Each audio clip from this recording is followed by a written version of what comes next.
Good evening, everybody, and welcome to tonight's Planning Committee meeting. My name's Councillor Stuart Keithley. I shall be your chair tonight. Just a couple of housekeeping things before we start. The first thing is sort of health and safety and fire alarms. There isn't a planned fire alarm test, so if the alarm goes, we need to get out. So we'll go out the bottom corner through reception and across the Windmill car park, where we shall meet up. Members and anyone registered to speak, it's important that because this is a live recording, it's important that we have a good cover on the microphones, so please have the microphones in a good place and remember to turn them on. Appreciate that. Members, I'd like to draw your attention to the update sheet as well, which you should have a copy of. And just to let you know, you'll see that the second item of the three that we were to consider tonight has been delegated for approval by officers, as there are no registered speakers in accordance with the Constitution that we can delegate that. So we've just got the two items tonight. Okay, so we'll crack on with the meeting. First of all, apologies for absence or notification of substitutes, please, Olivia. Chair, we have apologies from Councillor Passingham, who Councillor Parker is substituting for, and Councillor Scorer, who Councillor Organ is substituting for. Right, thanks very much. Actually, you know what? I'm going to now remind myself that I should introduce the top table. So on my right is Olivia Quinn from Democratic Services. Sue Mullins is our legal advisor. David Jeffrey is our planning manager. And Paul Thompson is the case officer presenting for both the items. David, at this point, you have got something to say, please. Thank you, Chair. My name is David Jeffrey. I'm the planning manager for tonight's meeting. My role is to provide impartial advice, to clarify any planning issues that arise and to assist members' decision-taking. Planning committee members are not bound by advice from officers or by their recommendations. Thank you, Chair. Oh, thanks very much, David. Right, okay, so that's that. So item 2 on the agenda is disclosures of interest. Members, do you have any disclosures, please? Councillor Harvey, please. Thank you, Chairman. Item 4 on the agenda, I visited the property on last Friday afternoon. I didn't see anybody, didn't speak to anybody, but I did find it illuminating. Yeah, okay. Anybody else? No? Okay, thanks very much. So that's disclosures. Minutes of previous meetings. Members, hopefully you've had the opportunity to look at the minutes of the meetings of the 23rd of April, 7th of May and 4th of June. Are you happy to agree those minutes, please, so that I can sign them at a later date? All agreed? Could I just see? Yeah, thank you very much, everybody. Happy with that? Thank you. Okay, so we can move on to the applications we're looking at tonight. The first one's item 4 on the agenda. It's application 2103000 FUL. That's the Little House, 31 School Lane at Combrook. And the presenting officer is Paul Thompson. Paul, if you'd like to take us through your presentation so we can look at the application. Thank you. Thank you, Chair, and good evening, everyone in the gallery. So this is a somewhat elderly application, 21/03004, the Little House in Combrook, on the border of the Compton Verney registered park and garden. It's within the conservation area covering Combrook and Compton Verney. We can see here the green line is a bridleway that crosses a brook about there, and then crosses School Lane and turns into a footpath over the other side that goes up towards the top of the slope, which runs roughly that way. Beg your pardon. The red buildings there are listed. There's a row of listed cottages, and yes, there is one dwelling beyond the application site, which here is outlined in black, usually red, but it's black. This is a relatively recent photograph just to sort of set the scene. The listed cottages are on our left here. On the right is the applicant's garage, extended in the year 2000. Sort of top left of frame is the little house itself, the applicant's dwelling. Up the middle is School Lane, which is public highway all the way up to the wooden gates there. And the bone of contention, if you will, is just out of shot to the right there, which we'll get to that. So this is the site as it was between 2000 and about 2018. It has a parking area which was extended in 2000 off the public highway to form a hard surface with steps up onto the applicant's land on the slope here. That's how it looked in 2008 when officers visited the site. Keep an eye out for those Buddhas. There will be a prize if you spot them in later photographs. As you can see, there's steps leading up the hill, and the hard surface at the bottom, stone retaining wall retaining the slope there. That's looking over into Keeper's Cottage, just to sort of give you a sense of the slope and how it was, the terrain rather, and the vegetation and where the state of play was before. All of those trees in there are within the ancient woodland known as the Rides, helpfully illustrated here, which I've cribbed from the parish council with your permission and forgiveness, I hope. The ancient woodland you'll see illustrated top right. The 15 metres here is the buffer zone, which is in the Natural England guidance. It says it may vary depending on the circumstances, but it's reasonable to apply a 15-metre buffer zone in this case. You can see the new extended parking area off the existing parking area, and it's that extended parking area that we're concerned with here. The public highway up the middle, and then the little house here running down to the brook there, and the slope, if it's not clear by now, runs that way across the image from top right to bottom left. And same sort of information, quite colourfully presented. This also shows the wing walls, which you may have seen some discussion about in my report. This is what it looks like now. So we've seen the plans. This is what it looked like in 2021 anyway. It hasn't changed significantly since then, to the best of my knowledge. You can see the stone wall's been extended into the slope. The retaining wall has been another retaining wall has been begun. That's the blockwork wall that you can see, the brown blockwork that you can see there, and then there's a stone fascia in front of it using some of the reclaimed stone from the previous wall. Then that's looking back down School Lane effectively towards the neighbouring property. The garage that we saw in the first image is just out of frame to the right. And so this is these are the measures that are proposed here to ensure that the slope is stable and properly drained. We have ground anchors in rows illustrated there, plan view up here, sort of extending into the slope.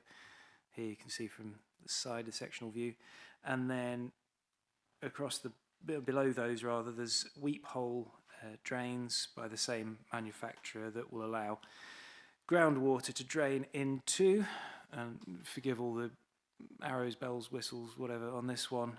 You won't necessarily be able to make much of it out at this range, but the important parts are basically this ACO channel here, the green line, which will collect all that runoff from the weep hole drains, pass it along the side of the parking area and across the public highway through pipes into a gully and vents down the side of the house and ultimately into the watercourse, going through some sustainable drainage measures along the way.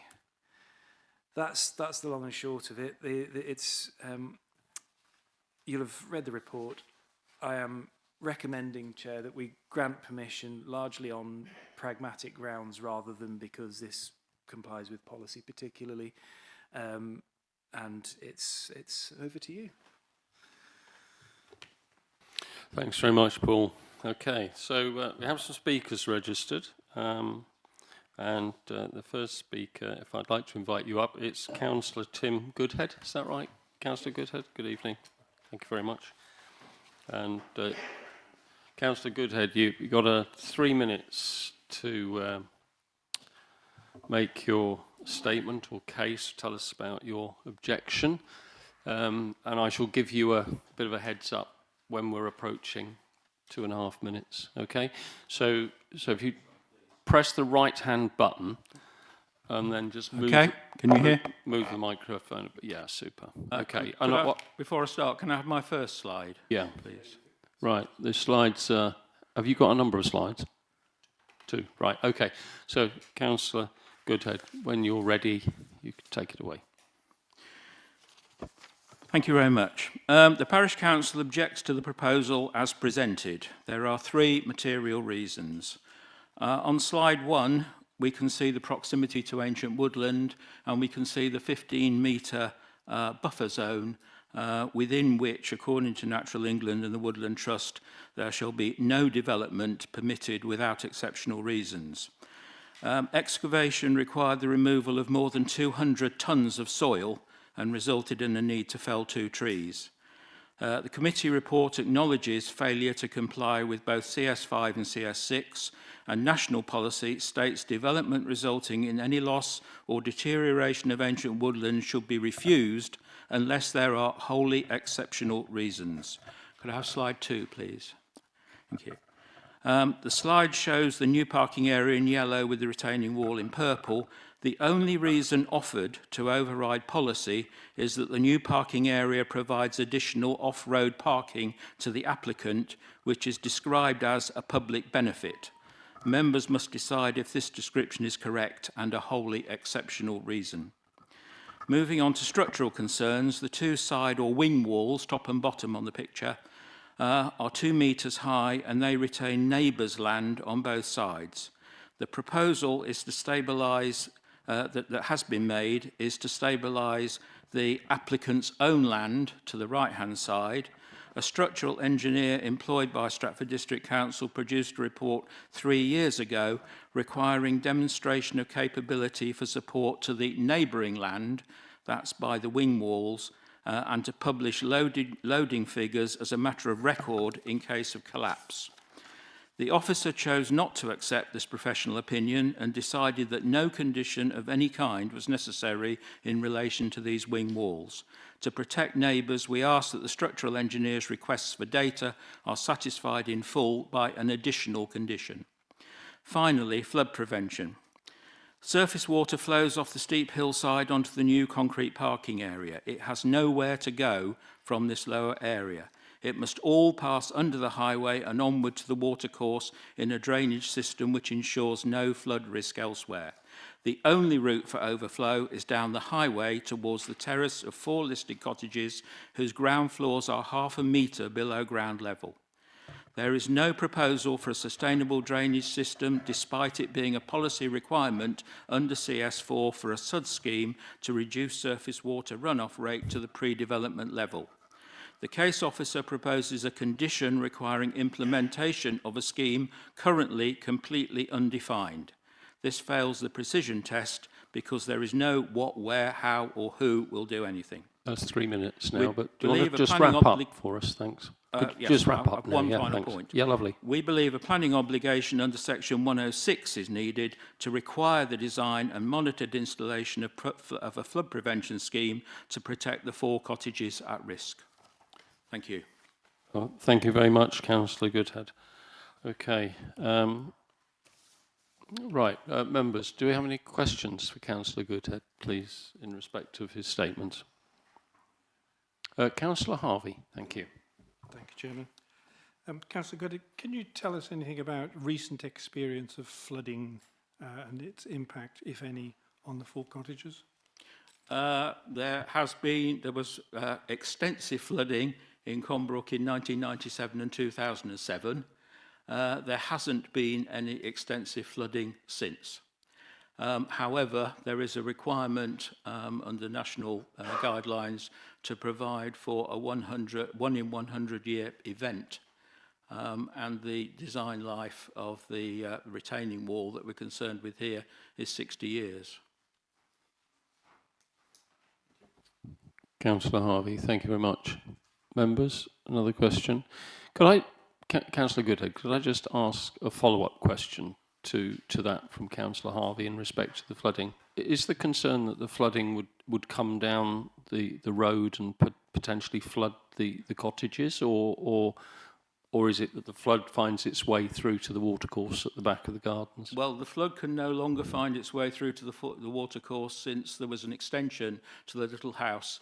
On the left-hand side of the public highway, the big block of property there was erected in 2000. Can't remember exactly when, but if the water isn't taken all the way round the house and down into the back garden, it can only go down the public highway. Therefore, it's crucial that the route, the disposal route from the highway is properly done. Okay, I'm sure we'll find out more about that soon. Yes. So thank you very much for that, Councillor Goodhead. Thank you. Okay, our second speaker is resident Brenda Rayson. Miss Rayson, if you'd like to come up. Similarly, you had 3 minutes. It's the right-hand button on the little microphone stand. The right-hand silver one, the sort of those silver things are. Yes? No, you need. I think you'll get a little red light on your microphone. That's it. If you just bring it down a fraction, then I'm sure we're going to hear you loud and clear. Can you hear me? So I'll give you. You've got 3 minutes. The same. I'll give you a little warning as you approach the end. Okay? Okay. Thank you very much. Good evening. I fully endorse the Parish Council's reasons for objection. I live in one of those properties, and I should explain that the road slopes down towards us. So if water hits the pavement which has been put in, the curb, it will come this way to my house. We have had flooding actually during the 2007. It did enter into several of the properties before we got sandbags out. And indeed one property close to the little house has flooded during a drain not working. I believe the recommendation I've said that already. I believe the recommendation before you to grant this application is a departure from policy, and I trust your legal advisor will provide you with appropriate advice on that. Until 2019, I'd known the ride was an ancient woodland. However, I never really thought about it very much. It didn't bother me about it. I used to go through there every single day with my dog and myself, and I still go through there every single day. But our policymakers have bothered about the ancient woodland, and indeed our ancient woodland across the country, including SDC, which has a very strong policy, congratulations, in line with the national framework. Ancient woods are our richest and most complex land habitat in the UK, and they're home to more threatened species than any other habitat. Centuries of undisturbed soils and accumulated decay in woods create the perfect place for communities of fungi and invertebrates and so on. Other specialist species of insects, birds and mammals rely on ancient woodlands for their survival. They can survive within that climate and context. All ancient woodlands are unique and distinctive in their locality, and they now cover just 2.5% of the UK. It used to be much, much larger. Some of you may have heard information about that on television programmes occasionally. Once what we have left is gone, it is gone for good. They are irreplaceable, and Core Strategy 6, Natural Environment, expects proposals will minimise impacts on biodiversity, safeguarding, and where possible, enhancing ancient woodland sites. As an example, an hydrology event, and such as water collecting at the rear of that retaining wall when it was built. That's coming up to 3 minutes. If you'd like to just bring us to a conclusion on this, that'd be lovely. will have an effect on trees 70 metres away. Okay? There are development management considerations which have not been considered in the decision of this application. Thank you. All right, thank you very much, Mrs. Rayson. Members, do you have any questions from Mrs. Rayson about her objections? Councillor Harvey, thank you. Thank you. Could you put some context into our understanding? Can you tell us what proportion of the ancient woodland south of Comte de Verney is at stake in this application? Well, it will all be at stake if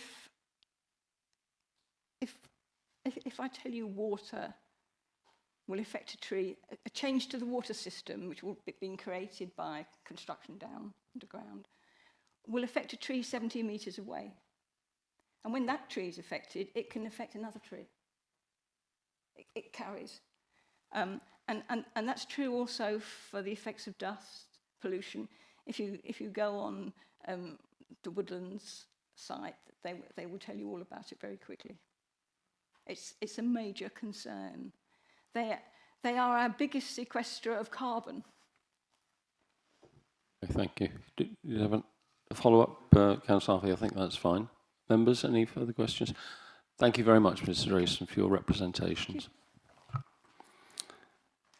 Okay, next we have the applicant and agent. So it's Miranda Rogers, the agent, and Sean Costello, the applicant, to answer questions. So, thank you. Good evening to you. And you have 6 minutes. It's going to be me speaking. So you're going to speak and then Sean would answer the questions, yeah? That's correct. Okay, thank you. So you know the score, I think. When you're ready, over to you. Thank you. The Little House is an unusual property where the house sits on one side of the road with its sole parking on the other. The road is narrow, there is nowhere on it to enable vehicles to turn and no extra capacity for vehicles to park. The parking area for the Little House was enlarged 23 years ago, when the house was half the size it was today, a little more than half. Car ownership was more limited and cars were much smaller.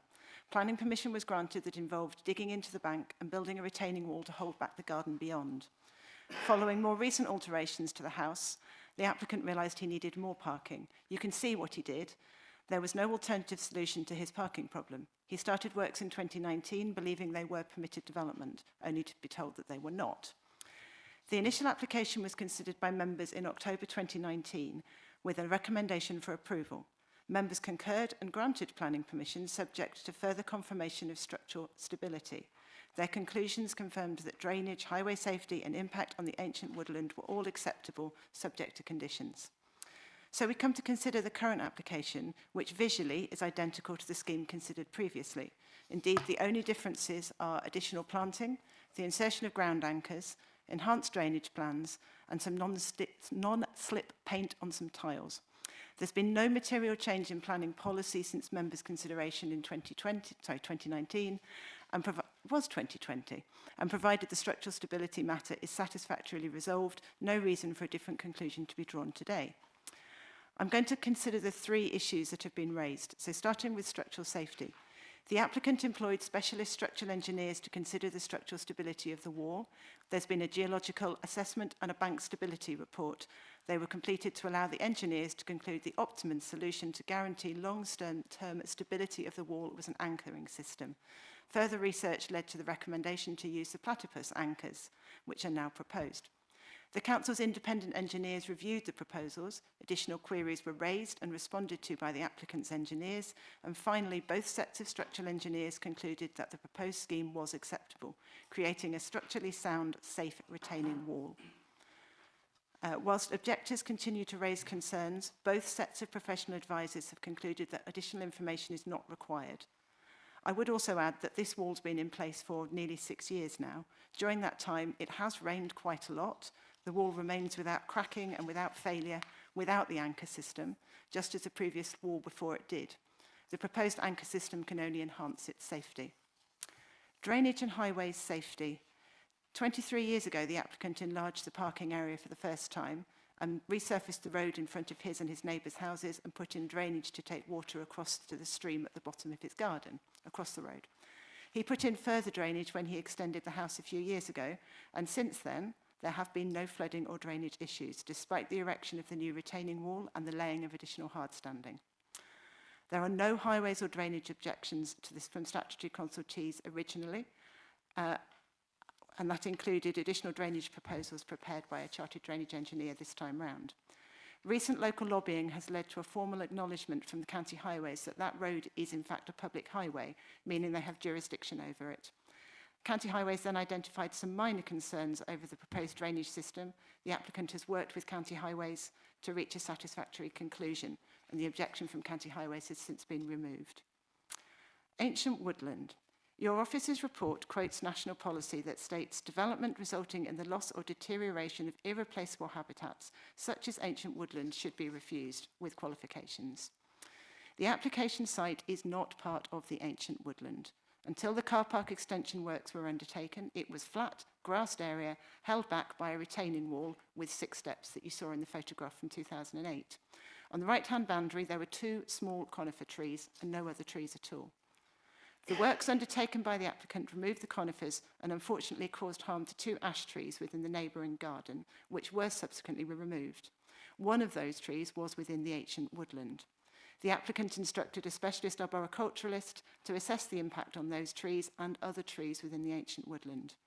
The report recommended that compensation planting be undertaken, which the applicant has incorporated into his proposals, and concluded that no other harm would be caused.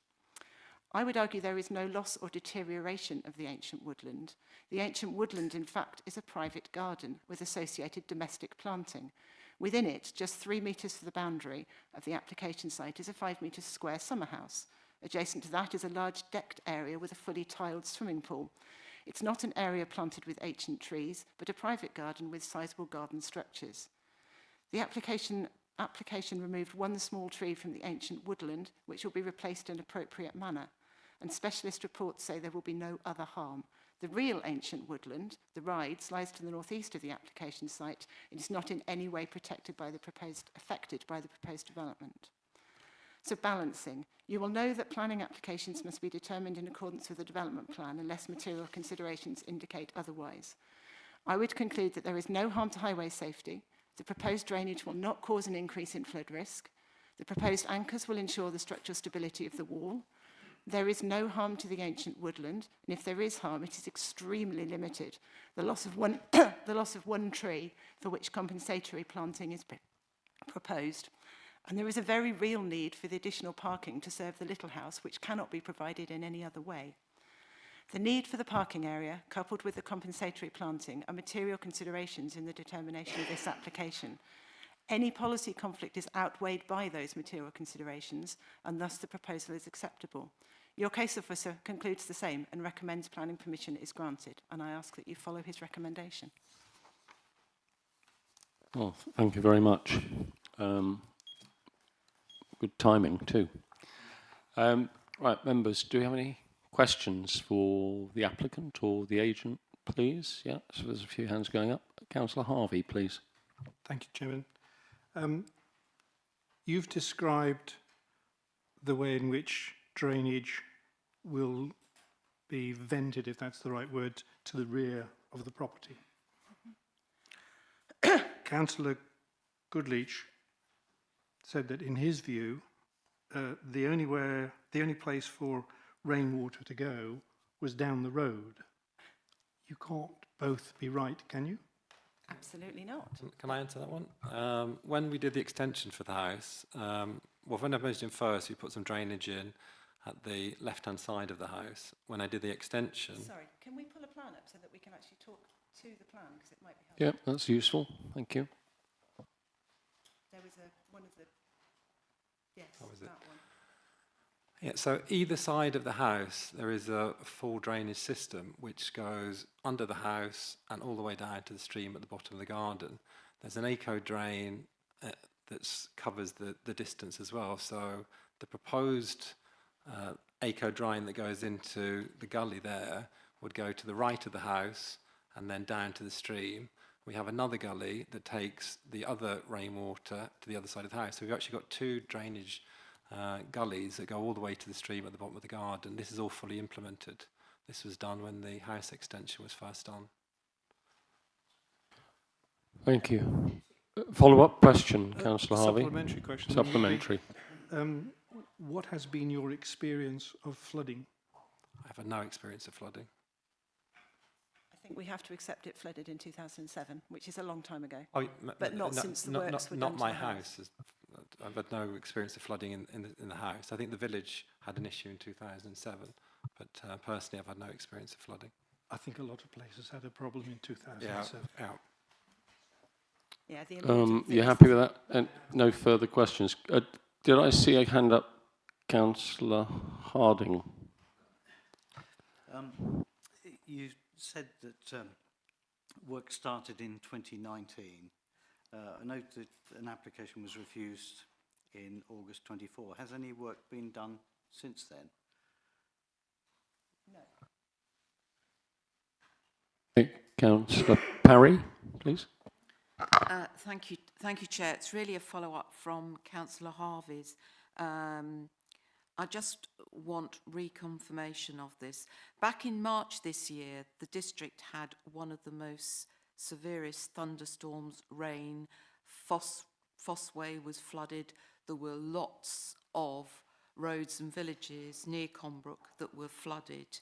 It was the third weekend in March. We'd had very little rain beforehand and the ground was very hard and dry. So you are confirming that there was not an issue of any flooding of any circumstance at that time, which is what's nearly 4 months ago. Yeah, so we've had no flooding at all. Can I just add to that?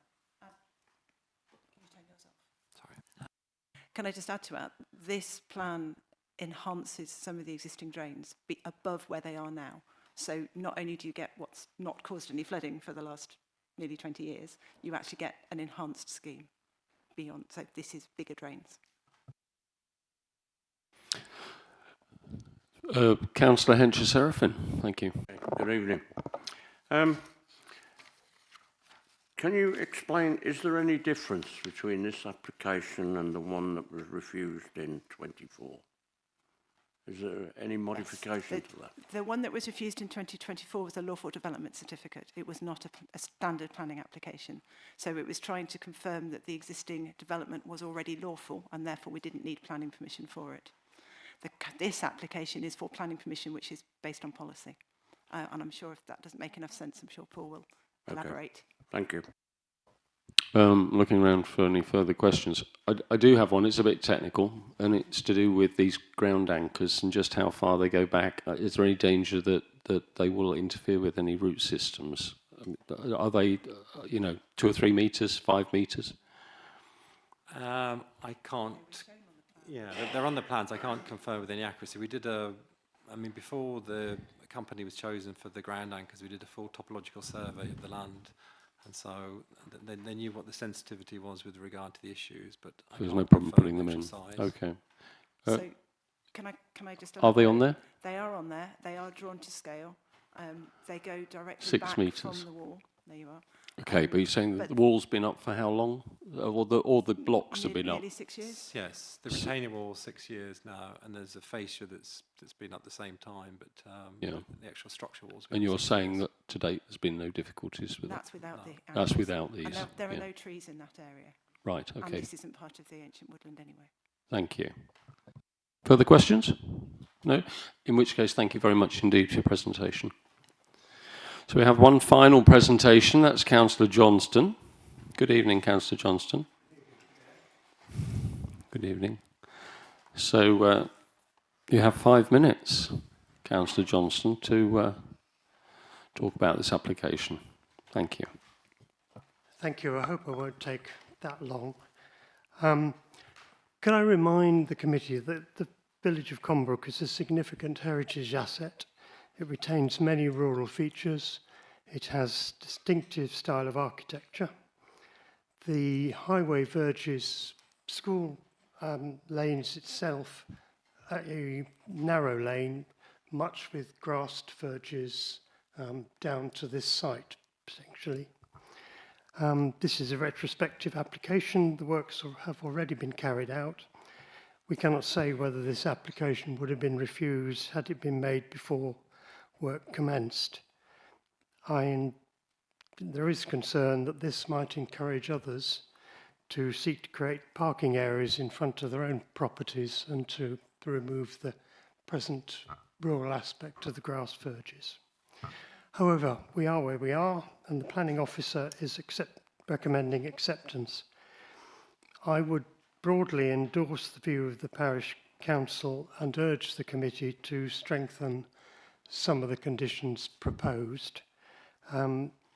I believe that the structure of the retaining walls on the side of the structure need further support to protect the neighbours' interests. I'm not sure whether it would actually be party walls, but they are. Clearly, it's the neighbour's property which would be damaged if anything were to happen. I don't know whether this is legal, Chair, but I have been advised that there was flooding in Coombe Cottage, which was the cottage next door. That information has just come from Mr. Goodhead now in 2018, 2019.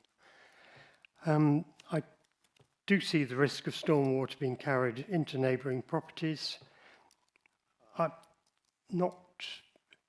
I've seen advice from the County Council that does indicate that this could be made into a planning condition. This is guidance that's published by the County Council, but I'm happy to take further a lead on that.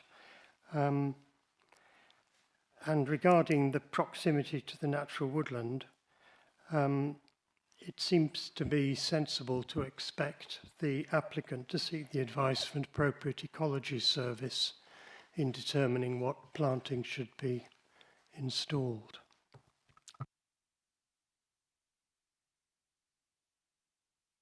Okay. Happy. Thank you very much. Thanks very much, Councillor Johnson. Any questions for Councillor Johnson, please, members? No? In which case, thank you very much for your representations.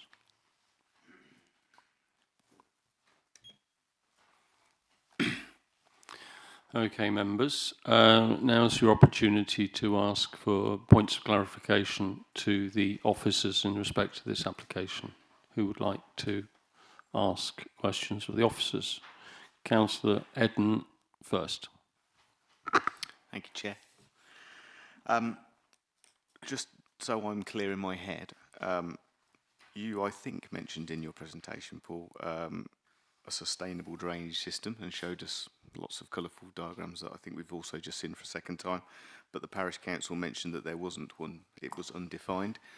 Could you confirm that the thing that you showed us was the definition of said drainage system? Well, this, certainly as I understood the highways input, the condition is intended to add additional drainage between the public highway and the watercourse to avoid sort of, what's the word, like acute discharge basically, which sounds pretty horrible. The idea being there basically this will augment what you've seen on that colourful plan, so it's in addition to, not that isn't that. Attenuation, is that it, Paul? Is that what you're alluding Correct, to? Yeah. Councillor Parry. Thank you, Chair. I'd just like the officers' confirmation on what our own arboriculturist in our specialist tree department, what their views were about the impact on the ancient woodland. Not consulted, Councillor. My understanding, to be clear, I took over this application in 2022, I want to say, so it was already about a year old by the time I got to it, and so the consultations had already been carried out long since by that point. My understanding is that at that time, certainly, we didn't have service level agreement in place to seek consultation on minor applications for that sort of work. Just staffing like resources weren't sufficient at that time, so we didn't have any expert input in-house on that. Councillor Harvey. Thank you, Chairman. Ms Rogers made the assertion more than once that as I understood it, the area of the proposed extension to the car park does not lie within the ancient woodland. Is that your understanding as well? And if so, what are the implications of this development for the ancient woodland, if any? That's correct, Councillor. It's within the buffer zone that Natural England recommends be applied around ancient woodland. So, that being said, as Rogers did acknowledge, the initial excavations severed the roots of an ash tree within the ancient woodland. So that tree was harmed. It had to be felled. It was category U after that, and so that's why I've found that there was harm to the ancient woodland, even though the development, strictly speaking, isn't inside it. I hope that clarifies it. Do I presume, therefore, that if consent was granted and the work was completed, there would be no further damage to ancient woodland? That's been my conclusion, Councillor. Yes, there are measures within the application to protect the trees. I think a point worth making. One of the neighbours raised a very good point, which is that you can obviously put protective fencing, which are the measures proposed around the trees to make sure that construction vehicles don't run into them, so on and so forth. You can store chemicals out of the way, etc. However, if you're going to stick ground anchors in, that's going to go right into the slope and going to go beyond the fencing. The fencing doesn't extend underground. It's essentially irrelevant. I've come to the view that although that's the only potential route for harm, given the protective measures, I've mentioned in the report that given that it's a long, thin object rather than a sheer excavation, that the risk of harm, and also given that the area that they will project into doesn't have trees on it or any significant trees on it, I've taken the view that the potential for harm there is minimal and acceptable given the circumstances. Thanks, Paul. Councillor Adam. Thank you. Paul, I was wondering about the parking. One of the notes you've included in your conclusion is that a public benefit derives from off-road parking, but I'm aware that the existing parking area, as it's noted on the plan, seems fairly large. Obviously, we've got parking standards in the form of SPDs. I don't know the exact size of that house, but can you comment on the adequacy of the existing versus and the potential need as a result for additional? I think it's probably important here to divorce the need for additional parking from its purpose considered in the abstract, if that makes sense. So, as in terms of the SPD, the existing parking area was more than enough to provide the parking spaces necessary for the little house to meet that standard. The new parking, or the extended parking area, provides off-road parking. That is a public benefit. If you see where I'm coming from here, these are perhaps divisible concepts. Thank you. Further questions? Paul, I have one for you. Councillor Johnston raised the possibility, or well, not the possibility, but the suggestion that the protection of the stability of the wing walls for the neighbours was somehow in question, and that might be enhanced.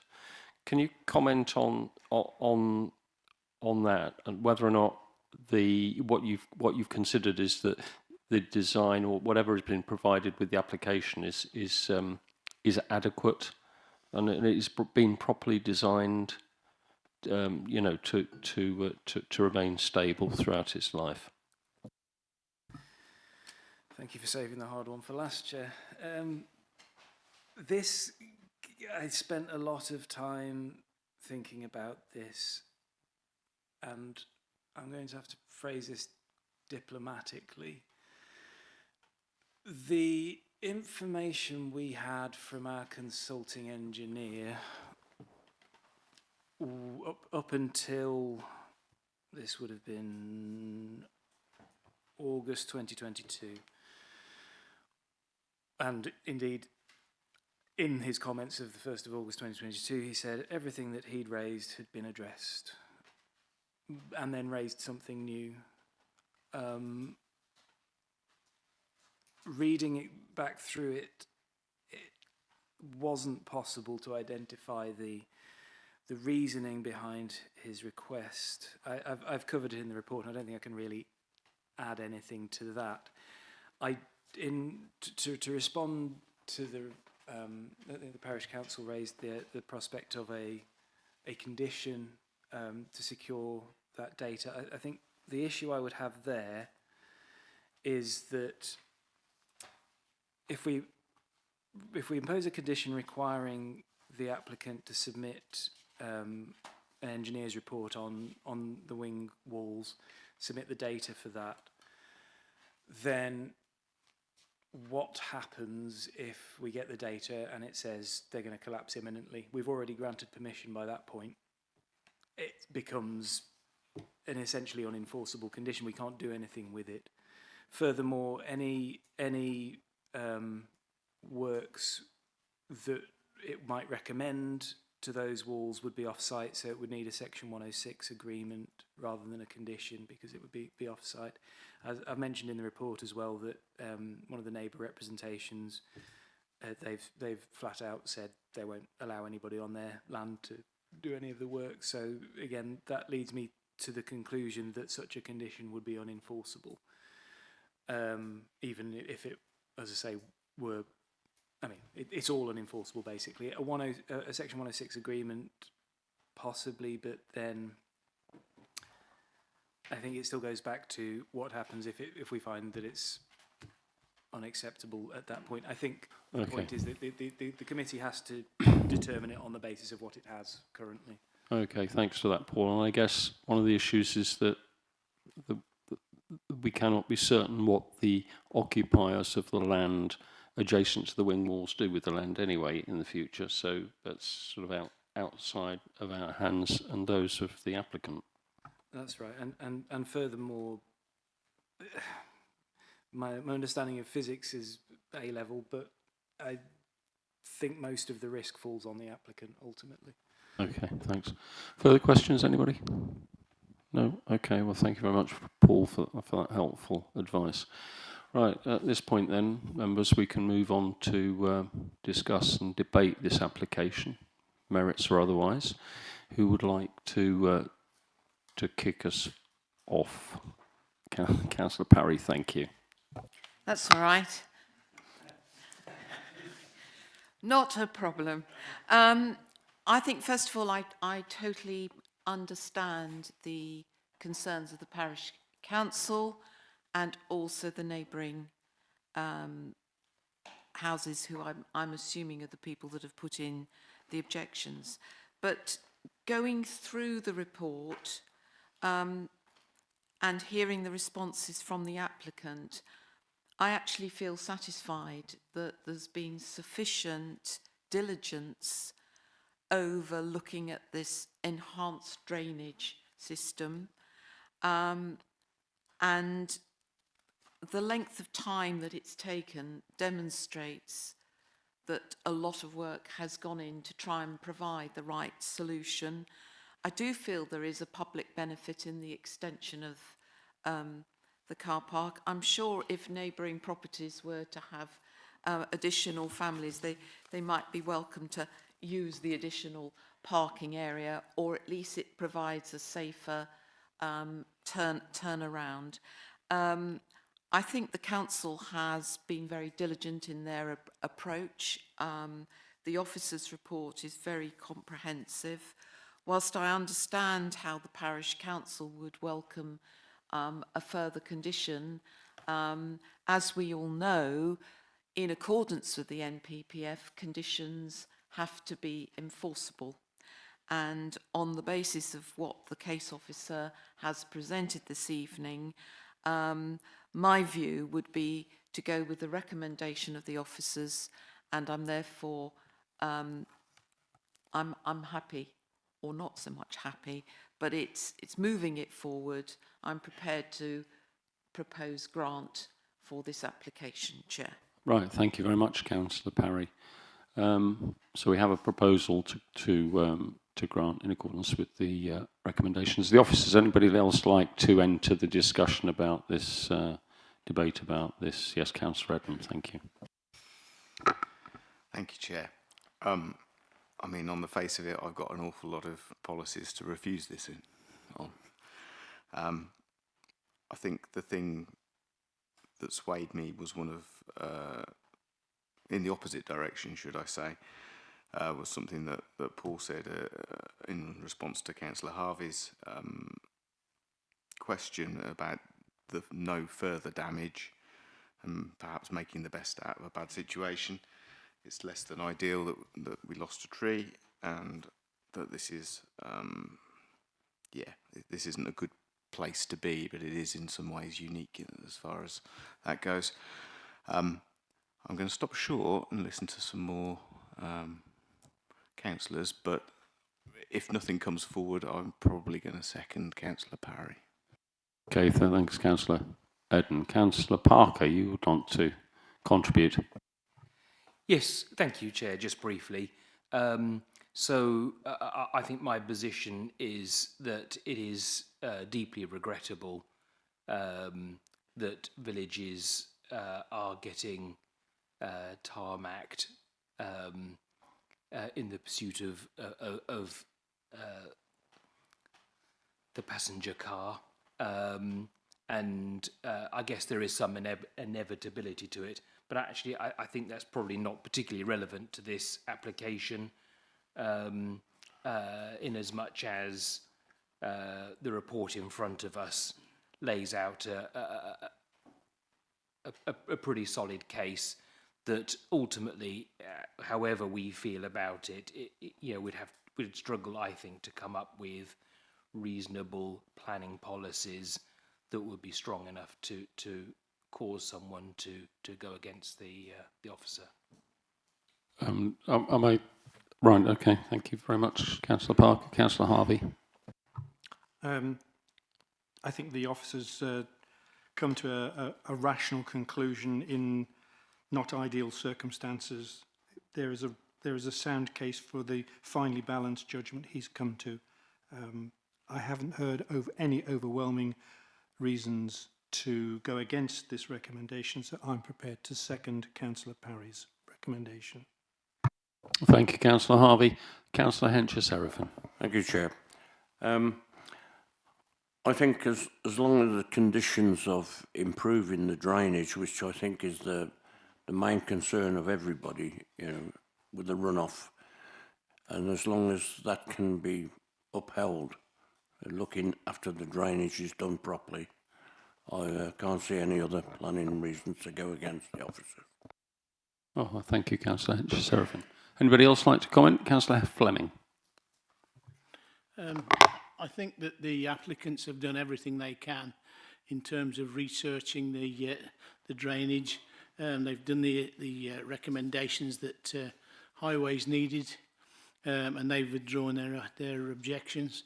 So, as far as I was concerned, I support the officer's recommendation.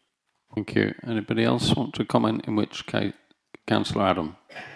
Thank you. Just very briefly, I think the way in which this has come forwards leaves a slight bad taste in my mouth personally. I appreciate there's pragmatism at hand, and I think that's probably why we've got the recommendation that we have and why we've got the feeling that we have from other members. But I do see that there has been harm, and I'm not satisfied that the public good has been sort of met by just the extension of a car parking space. So on that basis, I'm going to abstain. I can't find adequate reasons to put a counter proposal together, but I don't feel comfortable supporting it myself. Right, thank you for that. Further comments? I mean, just reflecting on what you said there, Councillor Adam, I sort of feel a little the same in that it's a situation we feel that we're having to regularise now, whereas we should have been on the front foot with this potentially, but we weren't. But the applicant made the case that a considerable amount of work had been done and started the development thinking it was permitted development. So there are two sides to every story, aren't there? So anyway, on the basis of the fact that we have a proposal from Councillor Parry and a second from Councillor Harvey to accept the officer's recommendation to grant, in accordance with the conditions which you can read on page 36 and 37, which do incidentally include the submission of a SUD scheme for the back garden to provide some attenuation and some replanting compensation as well. Could I have a show of hands for that proposal, please? Or show of cards? What have we got there? I haven't got a pink one, but 9. And those against? None. And abstentions? 2. 3. Thank you. Okay, in which case that's carried. So committee resolve to grant application 2103000, the Little House at Combrook, and in accordance with those conditions attached. So thank you very much, everybody, for presentations. Thank you, members. At this point, because it's so hot, we're just going to take a 5-minute break, okay? And then we'll get on to the second.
that, no, is that a full house?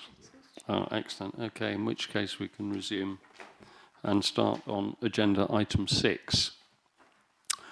So this is application 2500788 South Lodge, Binton. And the presenting officer, Paul, if you'd like to take us through this application, please. Thank you, Chair.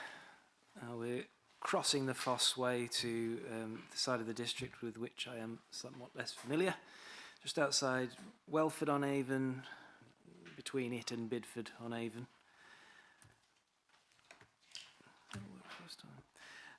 This is South Lodge on the Evesham Road. Here we can see a public footpath in green and, crucially, a tributary of the River Avon in blue. Disappears ominously just above the application site boundary. It, as we'll see presently, swerves, diverts around the site and then is culverted under the Evesham Road to the other side. That's the satellite. You can see not a raging torrent as such, but certainly present. Here it is in a bit more detail. What we have proposed is a replacement commercial building. We'll see the existing building in a moment. The proposed building is about the same sort of size, about the same sort of plan form. It's a marked improvement on what's currently there. We have no objections to it in design, in impact on the landscape. As you can see, not a lot of architectural merit in the existing building. Not particularly visible from the public highway. However, it is slap bang in the middle of flood zone 3 for flooding from the watercourse. Both it and the existing dwelling on site, which is the other building you can see there, and this is the existing shack there. It is also at risk of flooding from surface water. A 1 in 30 event would perhaps trouble it a little, 1 in 100 a little more, and 1 in 1,000 would certainly cause some issues if you happen to be on site buying something at the time. The long and the short of it is that as far as the council is concerned, Chair, the sequential test for new development within flood zone 3 has not been carried out properly or passed, and therefore this is a site selection test, basically. So in other words, the very first thing you have to do if you're proposing new development in flood zone 3 is to check whether there's anywhere else that could accommodate that development. We consider the area of search to be the entire district. We don't consider that evidence is provided with the application that that test has been carried out and exhausted. We can perhaps get into the guts of what would happen if it were later on, but the upshot is that our only objection is that it's within flood zone 3. The sequential test has not been carried out or passed, and therefore the MPPF directs refusal, which is what we recommend, Chair. Right, thank you very much, Paul. Right, we have some speakers on this. So the first speakers are Matthew Locke, who's the applicant. Matthew, good evening. And Jane Ashmore, the agent. Good evening, Jane. And welcome. Thank you. Let me see.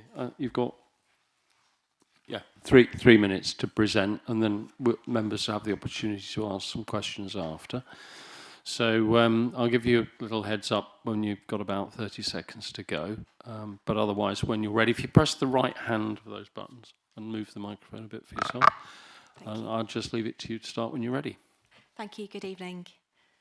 Matthew and Megan Locke run Luxus Home and Garden. It was founded in 2020 and has grown to an award-winning business, including winning Best Online Business 2024 in the Stratford Herald Business and Tourism Awards. Customer service is presently outsourced, but there's some issues that can't be resolved by third parties. Matthew's therefore proposing to bring that customer service in-house along with design and marketing. To do this, he requires an office which is proposed in this application. Your officers say the office could go anywhere in the district at a lower risk of flooding and consider the sequential test failed. The council raised no issues about the sequential test at pre-application stage. I'll set out 3 points for your consideration to grant the application. First, the PPG sets out that the sequential test approach is designed to ensure that areas at little or no risk of flooding from any source are developed in preference to areas at higher risk. This means avoiding, so far as possible, development in current and future medium and high flood risk areas. In this case, the site is already developed. This is a site with existing built form. The existing unattractive building shown on the photo on the screen would be replaced by the proposed smaller footprint office. The business owners live at South Lodge, so there's benefits of siting the office here in terms of security and minimising the need to travel. This proposal exchanges one building for another, and in doing so better manages the risk to flooding. There is a slide I submitted, I don't know if you can show it, Paul. Second, and fundamentally, the PPG says the area to apply the sequential test will be defined by local circumstances relating to the catchment area for the type of development proposed. The type of development proposed is the redevelopment of an existing building for a business purpose which finds support in principle under policy AS10L. It's therefore logical that the area for the sequential test is the application site, i.e. the building and site for redevelopment. Within the application site, there are no areas at lower risk of flooding as it's all flood zone 3. Third, the PPG and NPPF make it clear that the sequential test should not ignore sustainable development objectives. This development would result in visual betterment to a special landscape area. The site is visible from a public right-of-way on the photo. Would create jobs, a bus stops outside South Lodge, renewables are incorporated and ecological benefits delivered. The new building would manage the risks of flooding far better, in my view. The proposal is considered sustainable development. In summary, since this application seeks to redevelop an existing building which is supported by AS10L, the sequential test area should relate to the application site. There are no areas of the application site at lower fluvial flood risk as the whole site is in flood zone 3. The sequential test is therefore met. If a new office were built elsewhere in the district, this would not be the redevelopment of the existing building under AS10L. I hope you're able to support this application. Thank you for listening. Thank you very much. Okay, members, do you have any questions for the applicant or the agent, Councillor Harvey? You just made a statement which is provocative to my ears, no more. You've just said that the sequential test is met. Could you elaborate on that and spell that out in as simple terms as you can? Because I think that's a crucial point. So the planning practice guidance provides a little bit of information on the sequential test. And there's two, I won't go on too long, but there's two sections. One of them says that for individual planning applications subject to the sequential test, the area to apply the test will be defined by local circumstances relating to the catchment area for the type of development proposed. And then another section says the planning authority will need to determine an appropriate area of search based on the development type proposed and relevant spatial policies. So officers have reached the view that the sequential test should be looked at across the district as a whole. However, it does say that it should be based on the development type proposed. And what I'm saying is that the development type proposed is the redevelopment of an existing building, which is a form of development identified as appropriate in principle in the countryside under AS10L. So given it's for redevelopment of an existing building, this building that we're looking at on the screen, the sequential test should look at the type of development, the building for redevelopment, i.e. the application site, the building and the application site. And within that area, within the application site, all of it is in flood zone 3. So there is no area of the site where this building could be shuffled to put in flood zone 2 or flood zone 1. And so on that basis, the sequential test is met. Can I be provocative to you? I think your explanation to my ears, and clearly I'm not a planner and you are, to my ears, what I've heard is not that the sequential test is met, but the sequential test is not necessary.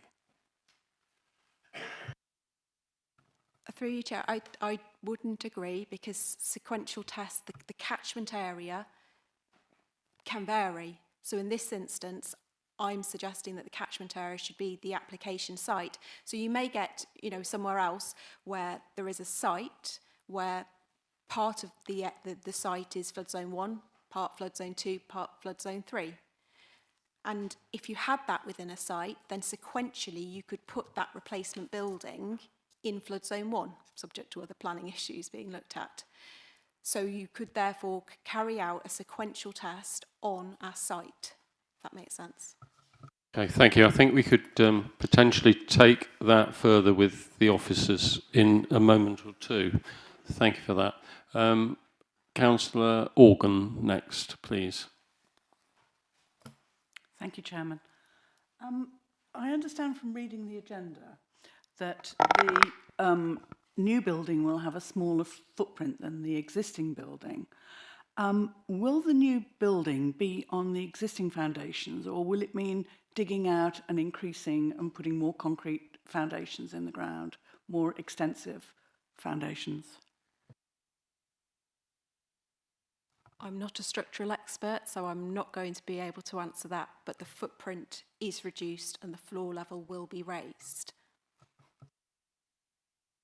Thank you for that. I think the officers will be able to confirm the size of the existing building and the size of the new building to you. I think they have that information. We can cover that in a minute as well. Councillor Fleming.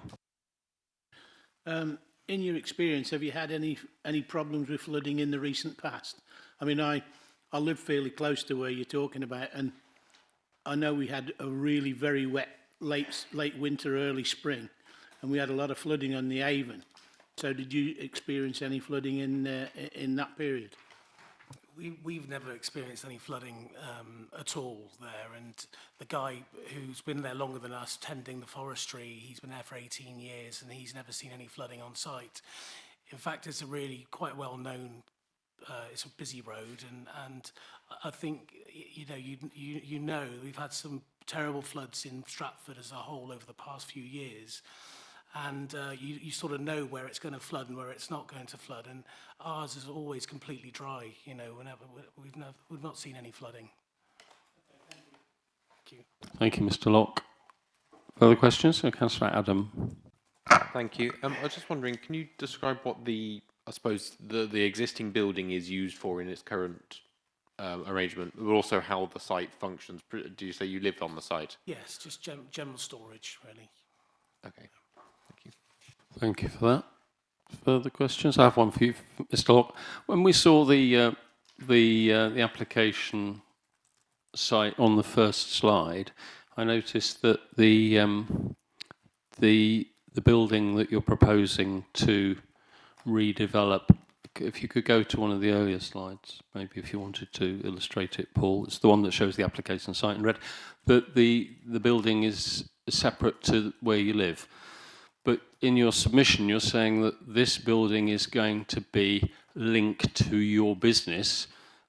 Presumably, you'll be able to work from there.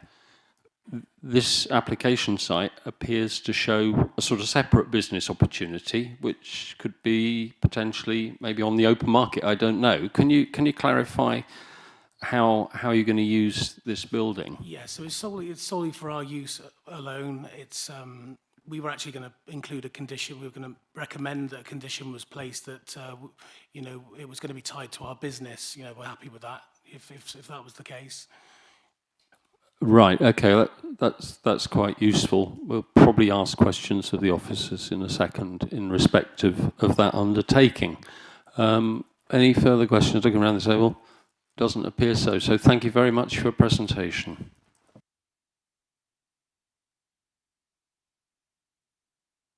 Right, next we have Councillor Stanley. Good evening, Councillor Stanley. Welcome. And you're speaking in support of this application, I understand, and you have 5 minutes.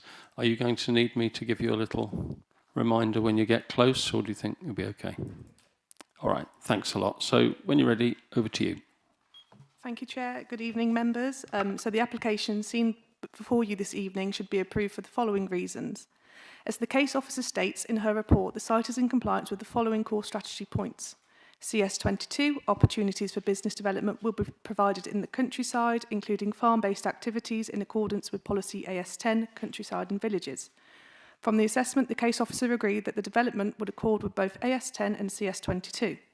It is also in compliance with CS5, which requires the landscape character of the district to be maintained, CS9, which requires development to improve the quality of the public realm, which again coincides with AS10, and it's also in compliance with CS12. As stated by the case officer, the proposal building would result in the betterment of the visual amenity of the site and the wider area, for which I strongly agree. The application is in compliance with CS15, distribution of development is stated in the case officer's report also. Members, I make you aware of these points this evening as the only grounds I can see for refusal contradict the strong reasoning from the case officer as to why this application tonight should be approved. The reason behind the refusal this evening, from what I understand, is that the site sits within a flood zone 3. Members, I travelled this section of road for over 10 years now daily, if not weekly, and I have never witnessed flooding. The case officer also comments that the existing and proposed building would both sit within the less vulnerable category. The flood risk assessment submitted with the application demonstrates that the new building will be 0.3 metres above the maximum flood level in accordance with the Environmental Agency advice. The flood risk assessment submitted with the application also states at 5.0, it is concluded that the proposed development is appropriate for flood risk and is not expected to increase the flood risk of flooding else. Sorry, let me start that again. It is concluded that the proposed development is appropriate for the flood risk and is not expected to increase the flood risk elsewhere. The Environmental Agency also have raised no objections to this application, and there have been no other objections to the site from any consultees or third parties. The case officer also states in the report that there is no particular justification for its location here. However, this is contradictory to CS22, opportunities for business development will be provided in the countryside, for which has been agreed this application is in compliance with, and is so not in the spirit of what the core strategy aims to achieve. I also want to bring to light the pre-app provided to the applicant, albeit for a slightly different proposal, but much of the content is transferable. There was never the issue raised regarding the sequential test matter. Therefore, it's not unreasonable for the applicant to conclude that the officers didn't have an issue with the location of the development of what is in effect a replacement building. Members, I've listed many reasons as to why this application should be granted this evening, and I hope I've been clear in my local knowledge and understanding of the layout of the land to help you better understand this site. I'm happy to take any questions. Right, thank you very much, Councillor Stanley. Members, do you have any questions for Councillor Stanley? No? Sure? Last chance. Thank you, Councillor Stanley, very much for coming along. Okay, right, members, right, this opportunity now to ask questions of the case officer, or the presenting officer in this case, Councillor Harvey. Can I, this is all about the sequential test for me. Can I preface my remarks by asking whether I'm correct in thinking that I've just read an appeal decision in the last week, which essentially was a case where a sequential test should have been included in an application and it wasn't, and the application was refused and the appeal was dismissed. It would be helpful to me, if not to anybody else, to know whether that decision is relevant, has any relevance to this particular application. So the bottom line question for me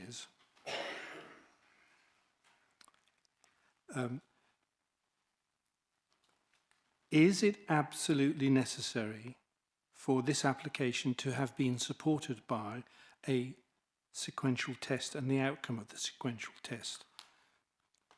It seems to me the answer to that question is either yes or it's no. I hope that's as simple as that, but it would really, and given the agent's comments saying that in her view, and based on her information, the sequential test, it has not been avoided, but it's actually been satisfied.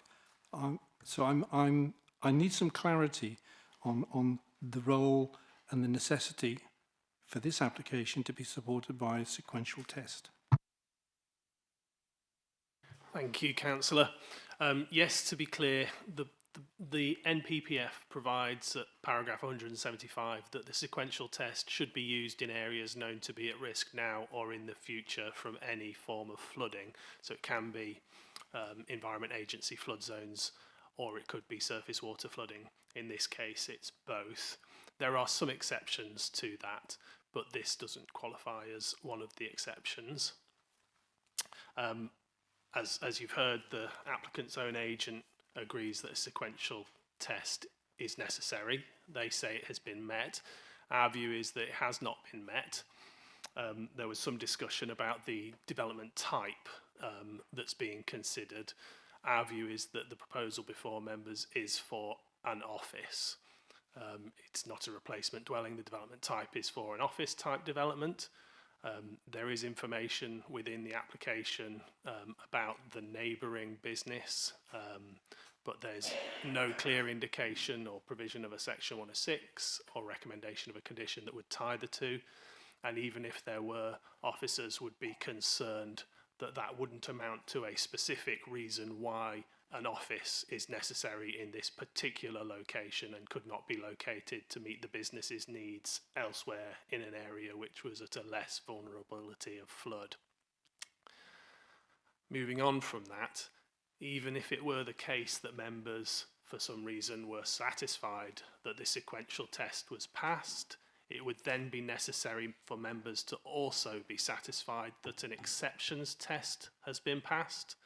That's a requirement of paragraph 178 of the NPPF and would require the development to provide wider sustainability benefits to the community that outweigh the flood risk and be confident that the development would be safe for the lifetime of its existence on the site. Our view is that it doesn't pass those tests, that because it's an open market office, the area for looking for an alternative site would be the whole of the district. I mean, I don't know if Councillor Harvey's got a follow-up on that, but you just, if I could supplement your question, which was really useful, Councillor Harvey, with a question about if the office was not an open market office, would that make any difference to the requirement for a sequential test? I think my first point would be to commend your observation skills in terms of your question that was put to the applicant about the red line application site. This is not an application made with a red line that encompasses the neighbouring house which has the business in it. Therefore, I would suggest to members that that would be a different kind of application.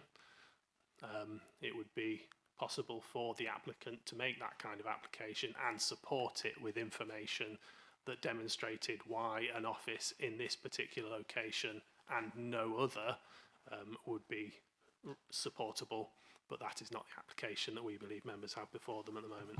Thank you, David. You helpful information, Councillor Parker. Yes, yeah, thank you. Yeah, this is a useful discussion. Thank you, Chair, for moving it forward. So as I, just for my personal clarity, had the application been tied to an existing business and therefore demonstrated that the location is important in some way, then this might be different. But in this application that we're looking at, there is no tie between this building and the existing business, and therefore this building could be anywhere in the district. Essentially, if an application, alternative application had been made which indicated for some reason that there was a particular reason why this office had to be in this location to serve the needs of a particular business on a site, then that may constrain the area of search for a sequential test. But given that there's none of that information available to officers at the moment, we consider this to be a different type of application. our understanding from the supporting information is that this is going to accommodate customer services and so on for the applicant. But as I say, the red line boundary is not drawn around the whole of the business. There's no Section 106 or condition that could secure that in perpetuity, and there's no geographic restriction as far as we know in terms of where a customer service offices for this particular business could be located. Thank you, David. Councillor Adam. Thank you. With regards to the test, what evidence base is typically provided to substantiate, well, I suppose to demonstrate that a test is met, and have you received any of that? No, we haven't received any of it. There has been some information accompanying in a planning statement. We would expect more information in terms of what the type of use is, why it would be geographically restricted, what efforts had been gone to find alternative sites, whether there are any existing accommodations on the market which could satisfy the need. Those types of information have not been supplied as far as I'm aware. Councillor Parry. Thank you, Chair. I'm just kind of seeking some confirmation, and I don't know whether it might be helpful for us to be able to ask the applicant in connection with this, because the applicant confirmed that the current building is being used for some type of storage, and he didn't sort of expand further than that, but the inference to me that the storage that was being used was actually in connection with the business he runs, and therefore if the current building is being used in some shape or form for the business, and the application before us is for a replacement building to enhance and expand the service he's running, then the sequential test is then already met. But it might be helpful for us to have perhaps some clarification from the applicant in respect of the current usage of the existing building. Thank you, Councillor Parry. Just would you hold that thought for a moment and I'll just take some advice.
Okay, well, that's great.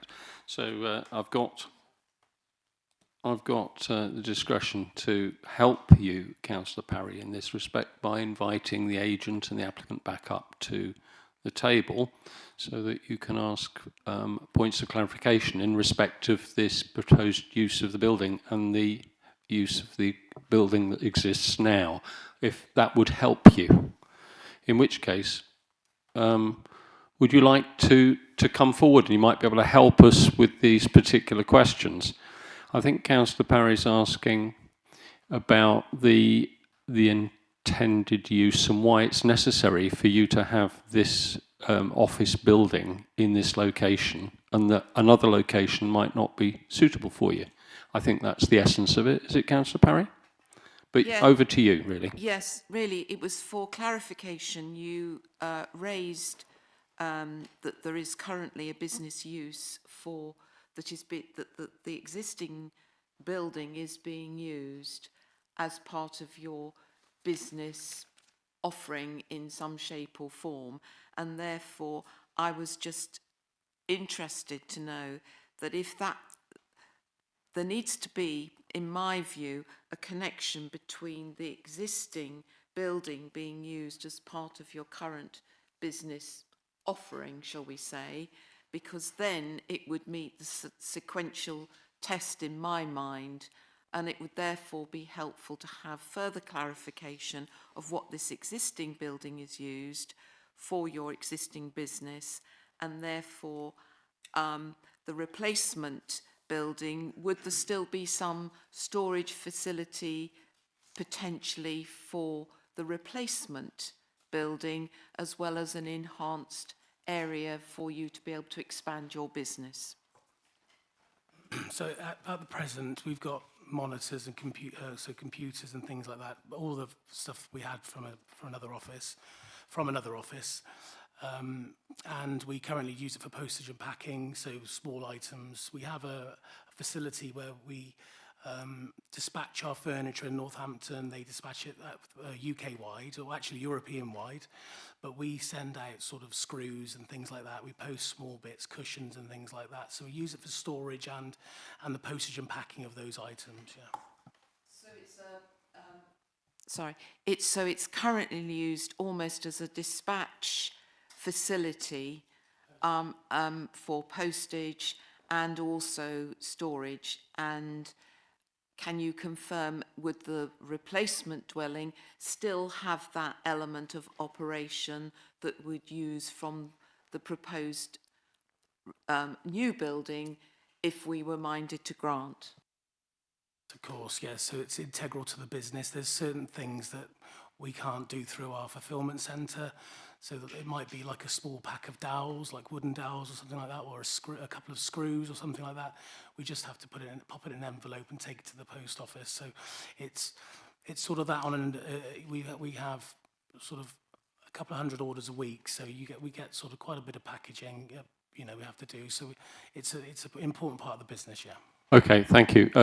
Councillor Parry, I hope that answers your question, but I would like you to direct a question perhaps to, or we could direct a question to David, because in his report, page 63, the application in its current form does not tie that new building, which is two offices and a toilet and what have you. It does not tie that to this business. It's an independent application, effectively an open market application, and the officers are concerned that there could be a greater intensification of use of that building, albeit it's slightly smaller than the existing building. So at the moment, it could be granted, if members were to consider that, it could be on Rightmove for sale tomorrow to anybody. So I think that's, in a layman's terms, that's more or less the point, isn't it, David? That the application in front of us is not for something that's tied to the business on the site. It's separate. Is that right, David? Yes, I would agree with that, Chair. I would be concerned that the red line boundary doesn't encompass the entire business. I think that hamstrings members in terms of the types of conditions and control they may be seeking. That hampers members in terms of the type of controls they may require if they wish this to be linked to the neighbouring business. Moreover, I think I would have to draw to members' attention information within the application that is before members, which says the existing building is underused, and the SIL documentation, which categorically states that it is unknown when the building was last used. I think that it's important that members determine the application that's before them, and that, I think, is not for the type of development which has necessarily been described to you by the applicant. Thank you, David. Yes, if it's a point of clarification, thank you. So just to clarify one point, the building in the blue line, so outside of the red line, is South Lodge. That's Matthew and Megan's house. That's not their business. So the reason why the red line is as it is because it is round the site for the proposed business. So there is no business at South Lodge. That's their dwelling. Okay. Can I stop you there? Because I think I gave you the opportunity to answer questions from the member. I think that's as far as I can probably go. But thank you very much for coming back up to the table. So members, I think you've you've heard the answer to that, and what one of the issues around. I'd just draw your attention again, if you would, if you could, back to page 63 and the third paragraph of page 63. It'd be quite useful if you just had a look at that. We're still on points of clarification. Are there any? I think. Thanks. Councillor Parker first, and then Councillor Organ. Councillor Parker. Sorry, yeah, hopefully much more straightforward. Flood risk 3, we don't build in it, and we don't build in it because we don't like building in places where people have to wear wellies, or because we think it increases the flood risk. Thank you. Both. Sorry, I thought it sounded like a statement, Councillor Parker, but it turned into a question. Councillor Organ. Thank you, Chair. Given that this is a proposed replacement building, does it result in more concrete in the ground? I haven't the necessary information to confirm that. I could confirm what the square meterage of the building is compared to the existing building, but that's already in the report before members. Thank you. Further questions?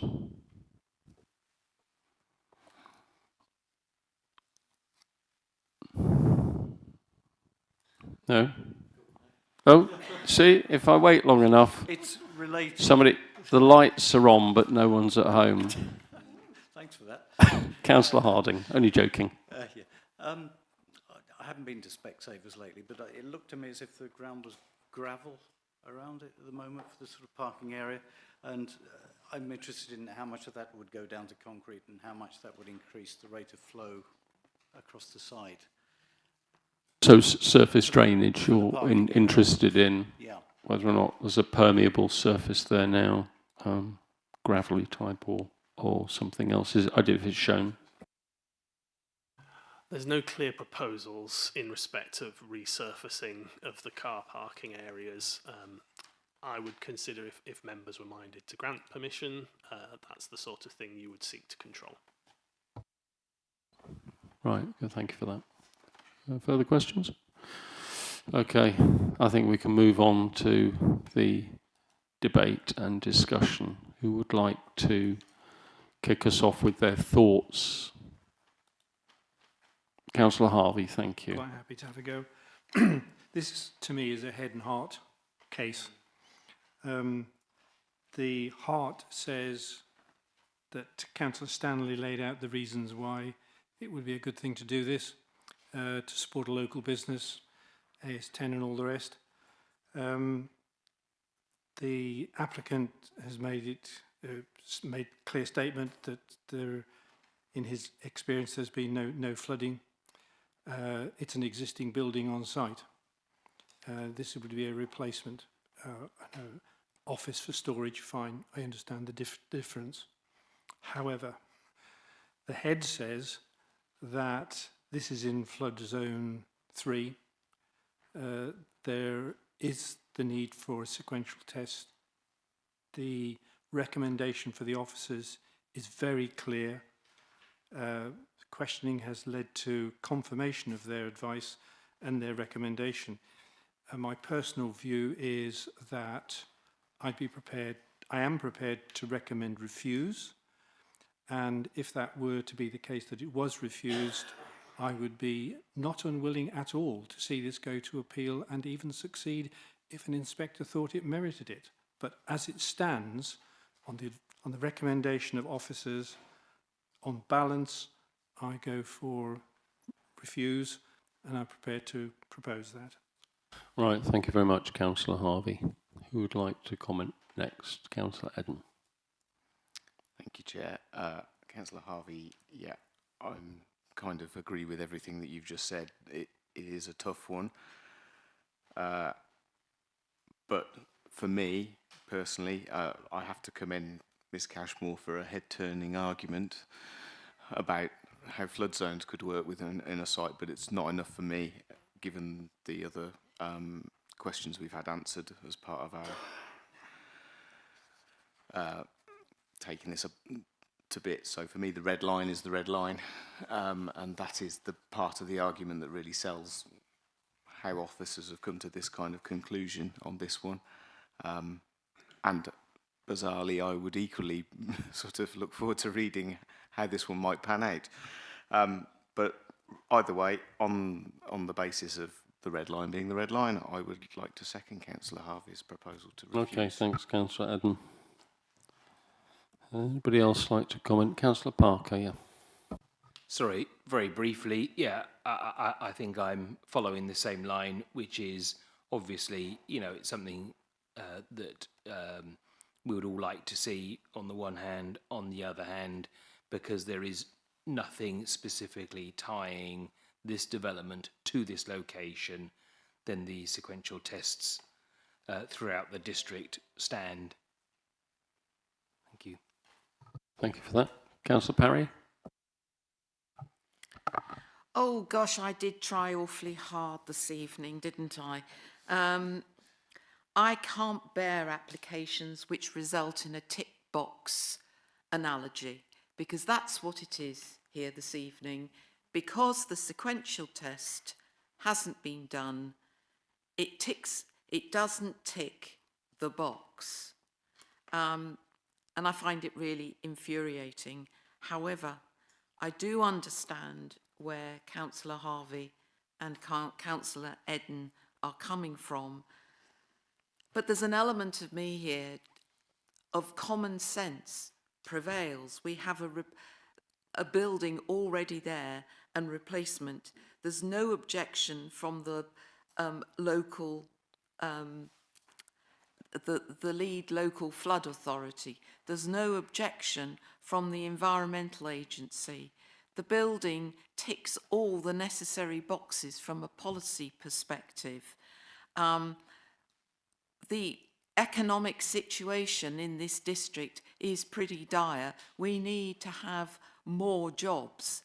So there's an element of principle here with me. And I respect the officers, but there's something that goes against me having to approve or grant an application because some little box hasn't been ticked. So I'm going to put my head above the parapet and go for a proposal for grant. Thank you. And the reasons for that, Councillor Parry, you'd need to help me understand why you were suggesting that, and it would guess something to do My with... reasons are the material planning reasons, that it fulfills all of our policies for economic development, and that in accordance with what the agent advised, that the sequential test has been met because the site is is where an existing building is.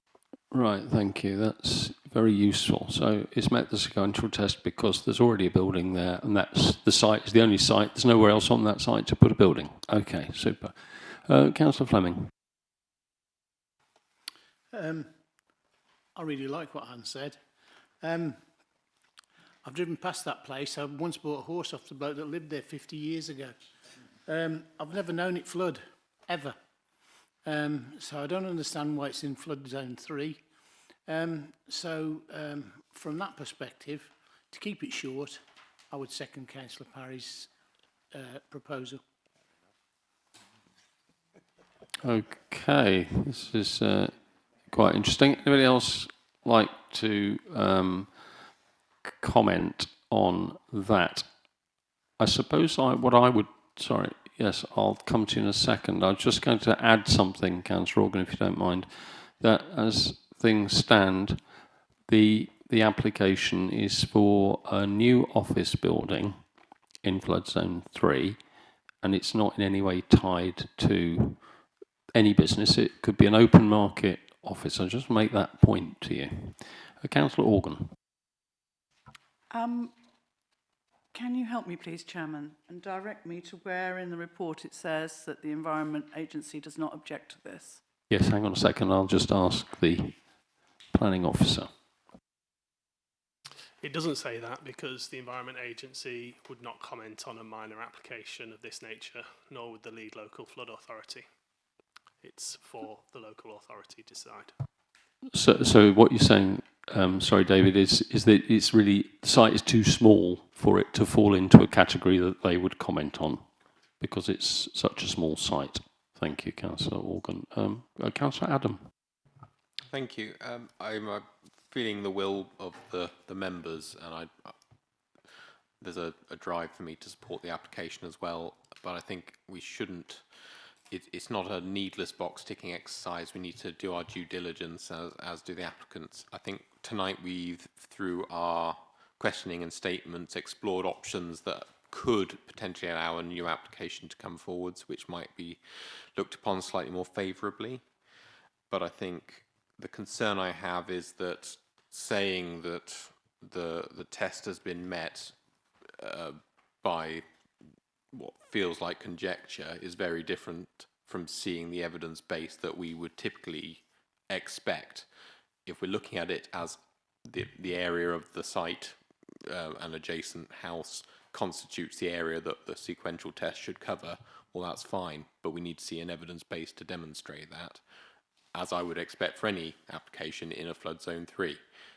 So I don't want this to go to appeal. I like the idea of this going forwards as a new application or a variation upon this application that potentially satisfies those things. But at the moment, I can't support it on the evidence that we have that's led the officers to their position. It doesn't feel like that box ticking is perfunctory. It serves a purpose, and I'm concerned about the idea that we wouldn't observe that in this case. So I'll go against it now, but with the hope that it comes back and has a more favourable outcome in the future. Thank you very much. Councillor Parker. Thank you. I agree with Councillor Adam and you know the need. I think calling it a box ticking exercise is perhaps not my view of it entirely. And I think the issue for us comes down to the fact that it's in flood zone 3 but doesn't flood. And so, if members could magically redefine the zoning, then that would be one way out, but I don't know a way of doing that, so I'm going to switch off.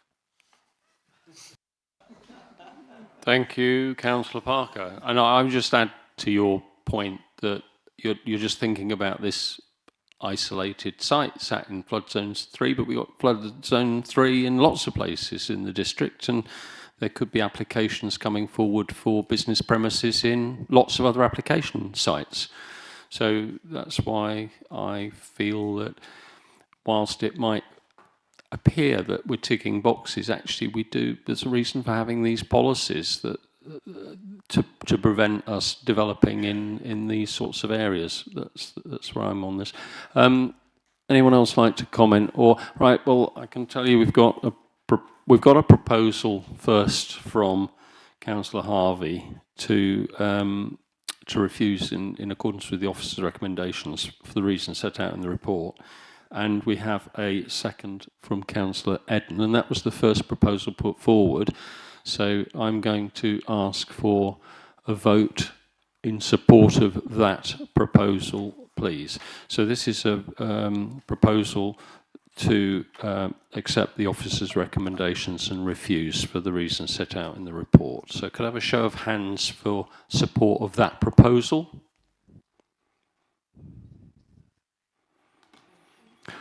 Ten, and those against? 2, and those abstentions? None. So that proposal is passed. So thank you very much. So as a result, committee resolved to accept the officer's recommendations and refuse 25007888 FUL in accordance with the officer's recommendations. So thank you very much for that.